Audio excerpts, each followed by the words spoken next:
Welcome everyone today to today's rendition of Angel Talk, and today we're going to look at what are the motorcycle trends of 2025. Okay, so what's in, what isn't. So I'm just looking at my GoPro at the moment, so I just need to get this thing sorted because I don't want it to drop off. Right, okay, so anyway, let's look at 2025 motorcycle trends and what is being discussed online specifically. So in today's fast-paced digital age, the online realm has become the ultimate hub for motorcycle enthusiasts. So it's where we share our passion, debate the latest models, and collectively shape the trends that ripple through our riding community. So at the moment we're going to take a look at what actually sets the tarmac alight here for motorcyclists in the UK, and of course if you live in the United States you can pretty well ride what you want in certain states, which is great really, but over here you're going to start with 125. So today we're going to delve into key online conversations and discover the most prominent trends capturing our attention. From the rise of accessible rides to the electrifying whispers of the future, so to say. Now, what's the first trend that we see on the rise? Now, small bikes are a big buzz. They're in. Smaller bikes are in 2025. So, by far the hottest online trend in motorcycles right now is the surging interest in smaller displacement bikes. So typically 300cc to 500cc. So these are A2 compliant bikes.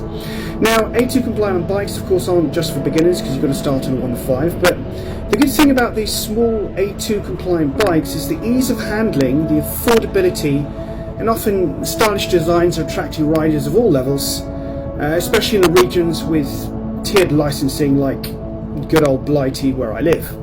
Now, models from Triumph to Royal Enfield and Honda are leading the charge online. They're generating significant discussion and lots of positive reviews. A reminder to the great joy can often be found in the simpler things. Okay, I would have loved to have charged out straight away after my unrestricted license and got myself a Fireblade, but it wasn't really doable because you know, if you don't have the sufficient amount of non-claims bonus at the time, the insurances, yeah, they're going to punish you. So speaking of which, the second trend then is that experienced riders are going light. Okay, so interestingly, even seasoned motorcyclists are increasingly looking at smaller, lighter machines, and the appeal lies in reduced running costs, as mentioned for myself. So fuel is thus cheaper, insurance is cheaper, of course maintenance, and if you're taking the motorcycle for a service, the smaller displacement is, you know, the more effectively the cheaper it's going to be. Now these machines, of course, they're nimble in handling for the everyday riding, and a renewed focus on the simple joy of riding without any need for extreme power. I've always said that it could be more fun riding a slower motorcycle fast than a faster motorcycle slow. So this downsizing trend is evident in online discussions, forum threads and articles where experienced riders are sharing their rationale and experiences, perhaps echoing the wisdom of finding contentment on what we truly actually need.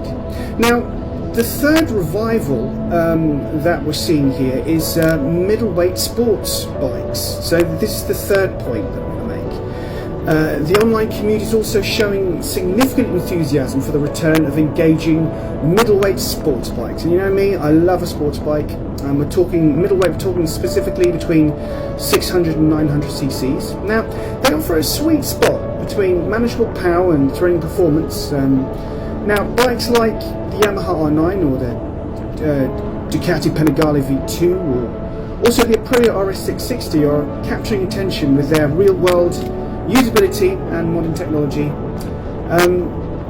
Now, anticipation for the release and positive reviews of existing models will fuel this buzz and highlight the balance between aspiration and responsible enjoyment. Now, the fourth rising trend that I can see is retro's enduring online appeal. So, return of the retro bike. I don't have a retro motorcycle, but I do have a retro e-bike, and it is great fun. It looks like a 100-year-old board tracker Harley. It's an e-bike, so therefore I've got to power it with my pedals as well. It's a beautiful machine. I sometimes commute with it as well. So yeah, I do my kind of whole retro thing.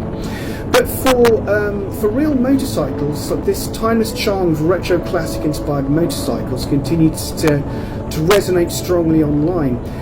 Brands like Royal Enfield and Triumph's modern classics, along with enduring popularity of custom cafe races and scramblers, maintain a dedicated and active online following. Now this showcases the lasting appeal of classic aesthetics and the vibrant communities built around these styles, and perhaps reflecting a deeper appreciation for heritage and enduring values.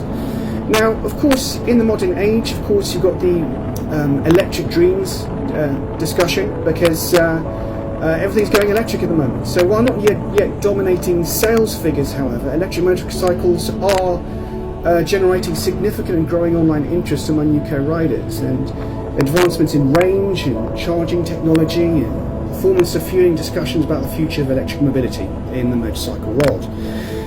Enthusiasts and potential buyers closely follow new models, look at reviews and the development of charging infrastructure, hinting at a future where our passion aligns more closely with stewardship of the world around us, if you are into that kind of thing. So, what's driving the trends? I would say all these trends are driven by a combination of factors relevant for UK riders, really. Accessibility for new licence holders, particularly cost effective in the current economic climate.